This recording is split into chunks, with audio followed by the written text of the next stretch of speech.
1940s have been a decade of breakthroughs and developments in medicine and psychiatry. Scientists have developed a new technology to cure mentally ill adults. With the use of electroshocks, the minds of sick patients are being wiped clean, giving them a fresh start. On this blank slate, physicians then imprint a new, healthy personality.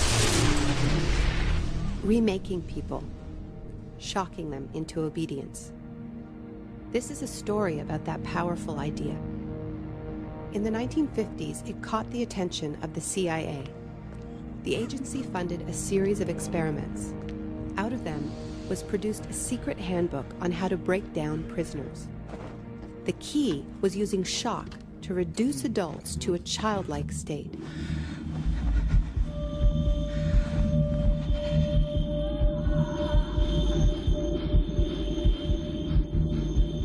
It's a fundamental hypothesis of this handbook that these techniques are in essence methods of inducing regression of the personality. There is an interval, which may be extremely brief, of suspended animation, a kind of psychological shock or paralysis. Experienced interrogators recognize this effect when it appears and know that at this moment the source is far more open to suggestion, far likelier to comply than he was just before he experienced the shock.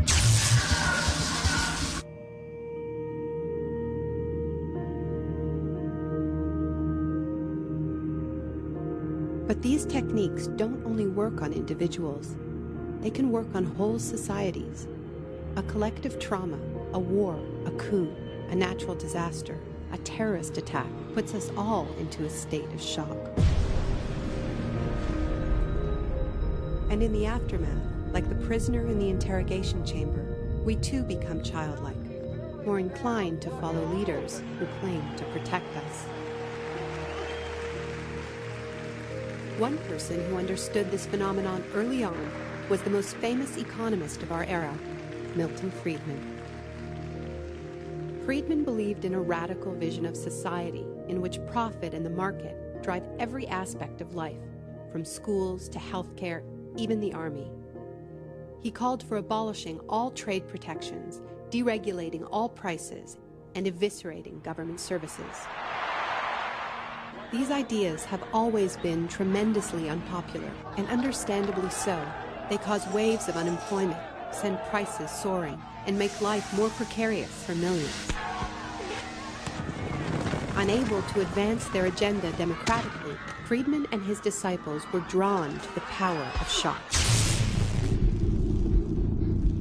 The subject should be rudely awakened and immediately blindfolded and handcuffed.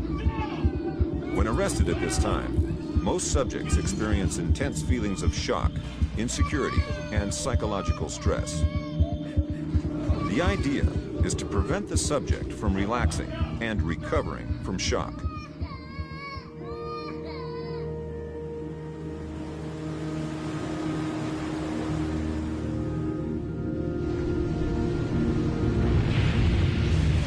Friedman understood that just as prisoners are softened up for interrogation by the shock of their capture, massive disasters could serve to soften us up for his radical free market crusade.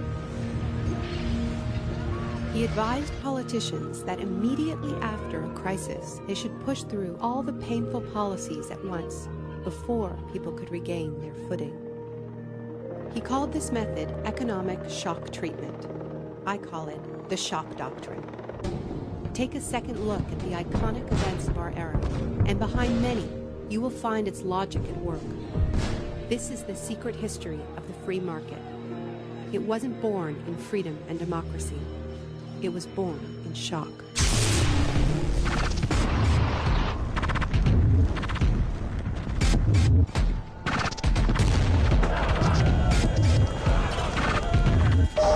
Justice